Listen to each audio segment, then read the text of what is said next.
Hey there, Mark Shots. I got a quick project for you. Super simple. I have a really complicated version of it, but it kind of didn't work. I mean, it did, but then it didn't.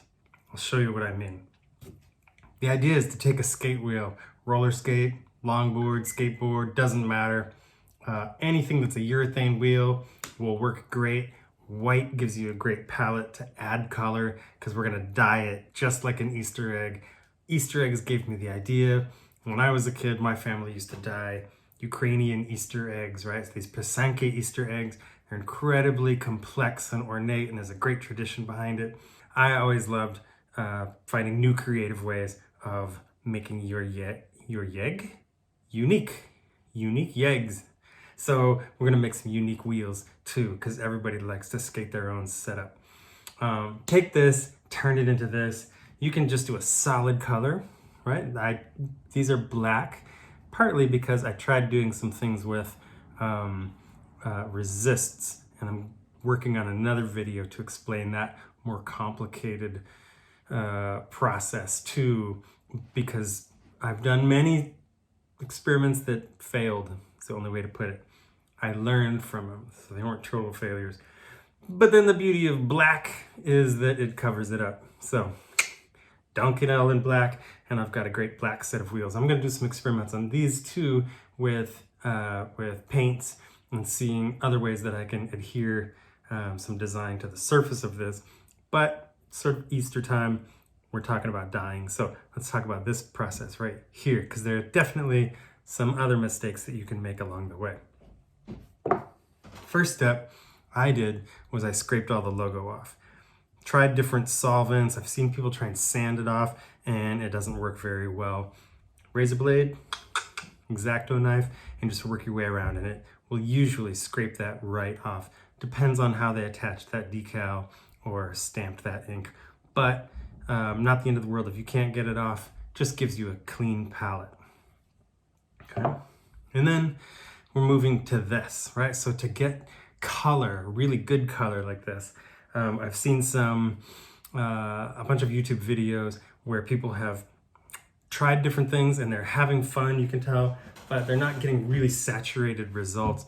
And there's a couple of reasons why, right? Having worked with dye a little bit and even, urethane rubber a little bit, I know something about the qualities of this. So I did some more experiments and got really deep, rich results that are pretty exciting. One is use the right dye. Move these guys. So, RIT synthetic dye is the key. The regular RIT looks just like this, but it doesn't say the word synthetic in that little banner. So that's huge because this ain't natural. This is very synthetic. This isn't cotton. This wasn't grown outside on a plant. This was grown in a laboratory where they probably were trying to design aircraft parts for war, right? This is a weird material. It's very artificial and it is very dense. So you need a strong dye and one formulated for this. And you can soak it all night long in that regular stuff and it's gonna be very disappointing. It'll barely color it, if it colors it at all. So if you've tried this before and you didn't get good results, it's probably you didn't use the synthetic RIT. It's a little more rare, right? It's a little bit less common. So you might have to special order it, but it comes in all different colors. So get that. The next thing I'd say is get this too, right? So this is a dye fixative, and what happens with the dye is it looks great, and then you come back a week later and that edge is getting softer and softer and softer. And the finer detail you have, right, the more edges you have, or the more your design depends on crisp edges, that softness is kind of like your tattoo fading out over 50 years, except it happens in 3 weeks. So after you do whatever you do, you want to soak it in dye fixative at full strength or nearly full strength, and that will help lock in these colors. Even heating this up will help it absorb into the material and keep that dye in place. It's still not perfect. So if any of you are chemical engineers or no chemical engineers, or your teachers are chemical engineers, have them reach out to me. because I would love to lock these in tighter. I showed you some of the designs that are really elaborate ones. They look amazing, and then this is what happens. So a year later, that elaborate design has turned to mush, right? So lesson 1 is add some fixative. So this was about a year old with fixative. This was no fixative and it totally turned to mush. This is with fixative, and it was just a quick test with another process, and it worked much better. Okay, not perfect. You can see it's definitely softer, but it's held its own because I locked it in place with the fixative. So if you've got a design like this, that soft edge might look great. So just think about it when you come up with your design. And again, this is available with the synthetic dyes, or you can order it online. Here's another one. Really nice crisp edges. I was trying some other things to create a resist and make nice wavy edges. I'll show you in other videos, again, what I've learned from this process. But then it all just goes soft. Soft, soft, soft. Still fun, but not exactly what I wanted. The other lesson is wheels are meant to be skated. So you do an awesome design, go skate it, wear it out, do it again next year, right? So I use pretty inexpensive wheels. They're not free, right? But they're inexpensive, so I can experiment with them, dye them up, skate them to death, and then, throw them away or dye them black, turn them into something else. It's not meant to sit on your shelf looking pretty. It's meant to go roll. So don't get too precious about it. Just have fun. Okay.